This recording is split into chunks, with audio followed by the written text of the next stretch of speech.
What's up, everybody? Rob Ferretti here, and I am doing my first major shift to my rental model in the last 20 some odd years. Now, I've been taking calls for a long time of people like, hey, can you rent out my cars? And the answer was never like no, but the answer is like, why would I rent your car if I could just buy my own? It doesn't make any sense for me to split the revenue with you.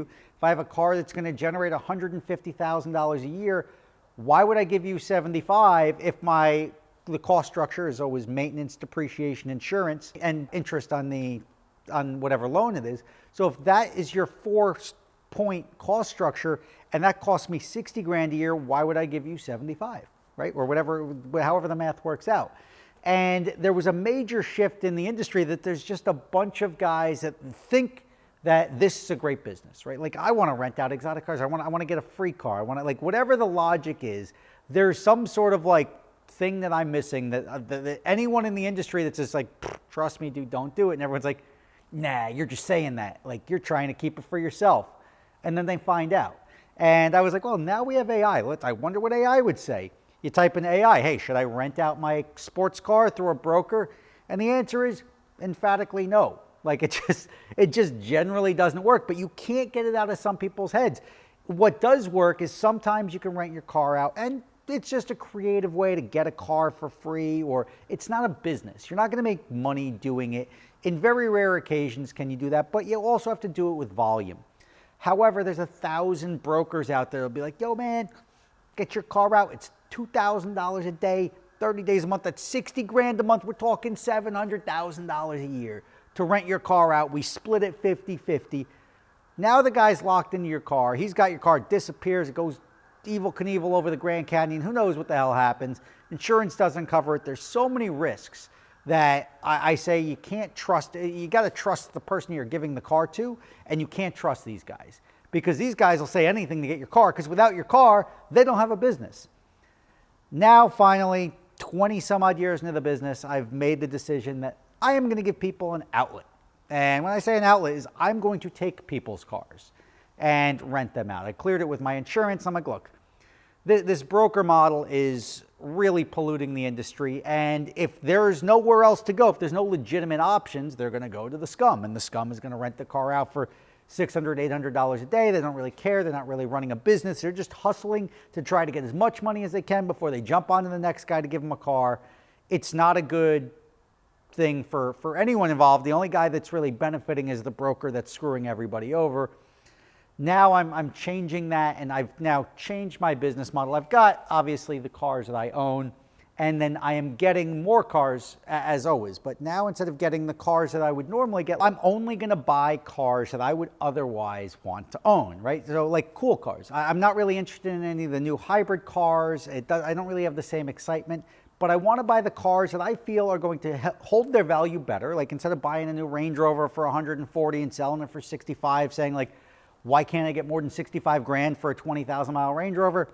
I decided that I'll just buy an Aventador. I'll buy GT3s. I'll buy cars that I genuinely, the ZR1, I've got a ZR1 coming in. Cars that I'm excited to drive, that I want to own, that I want to be around. Another Z06. AMG GT convertible, like stuff like that are cool cars that I would otherwise drive, and I think they're at a good point in the market, maybe an NSX. Those are the cars that I want to own. The four Ferraris, I'll get another F8 probably for the rental fleet. But other cars that are not on that list, I'll take somebody's car. Here, I've got a car right next to me. It's a Bentley Flying Spur.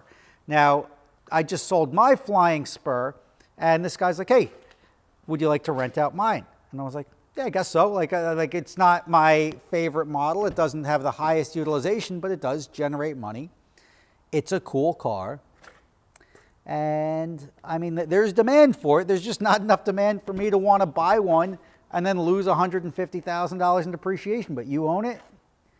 You want me to rent it out? I mean, look, it's cool. It's got the screens. It's got the pillows back here. Pillows. It's got the massage seats. I mean, it's a cool, objectively cool car. I'm just tired of playing the depreciation game.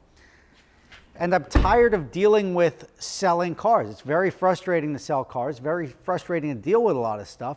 But I do enjoy cars like this, or 458s, or certain Lambos and stuff like that. So for me to buy those cars, I'm okay with that. And I'm okay, like, if it costs me a little bit of money, because I'm getting other enjoyment out of it. So now I'm combating the brokers by giving a viable option to people that have cars that want to rent them out. Now, there's terms to this. If I'm renting your car, it's in my fleet, right? It is not your car to use. You're committing to giving me your car for at least 6 months. And when I say that, it's garaged in my facility. This is all, I went through this with my insurance company. This is not like, yeah, I'm going to go over to your house and pick it up when I have a rental on and it's yours every weekend. If you want to drive your own car, you're going to rent it. Yeah, obviously, it's not a cash rental, but you'll fill out a rental agreement. This is a company vehicle. We're in an agreement for me to rent out your car and split the revenue. And that is probably the biggest shift. That'll give me a larger fleet. I'm going to use my let's say online presence and my business name that I built over the last 20 years to drive the business that will keep your car going out. But it's just a better option where no better option exists. Let's put it that way. There are no good options when it comes to using your vehicle and having some guy that you don't know, who you know through Instagram, who claims to be the #1 exotic car rental guy in wherever the hell he is at the time. Those clowns are a dime a dozen. And I'm like, well, just don't rent from them. There's too much risk. Don't do this, don't do this. And people are like, well, they're going to do it anyway. So that's why I was like, you know what, I'll minimize my borrowing. So instead of me borrowing $2 or $3 million a year, I'll borrow less. And I'll own cars that I think are going to be going up in value over time. I'll sit on them longer. I'll hold them longer. I'll keep the prices higher so I don't have to, I'll decrease my utilization by doing that, but I don't have to deal with as many headaches. And we'll make this business a little bit different. It's sort of a hybrid model this year. We'll see how it goes. Who knows? Maybe I'll never own another rental car and I'll just broker everybody's car out. We'll see.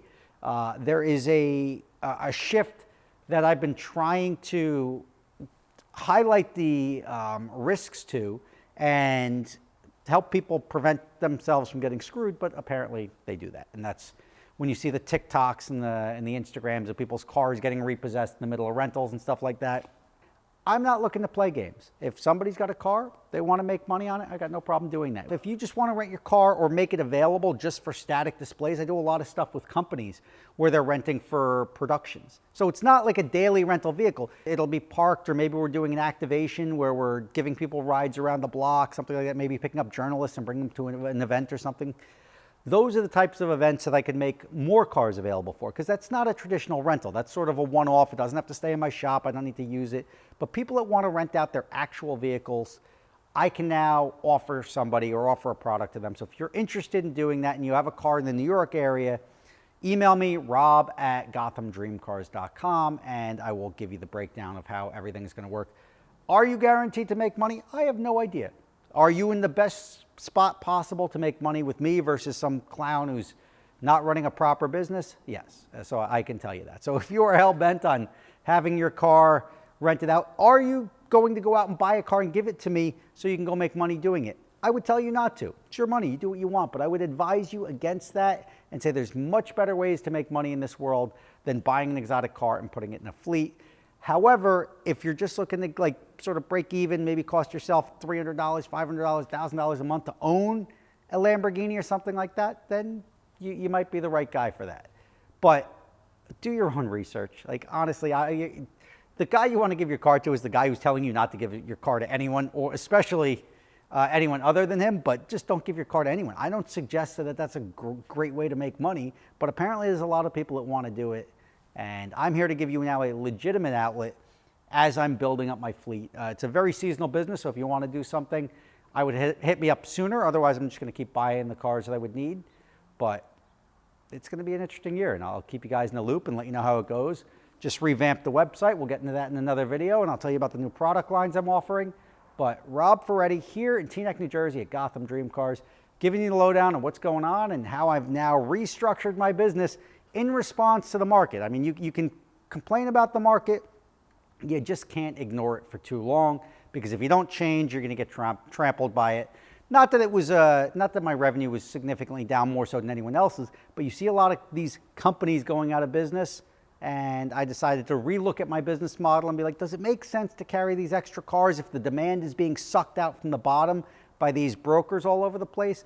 I don't want to have as many cars. I'll have nicer, higher end cars, and I'll let other people help fill my fleet to then compete with all these guys on the scale, or eliminate the competition by giving a viable option so these brokers aren't allowed to undercut the market and cheapen the product that we're offering.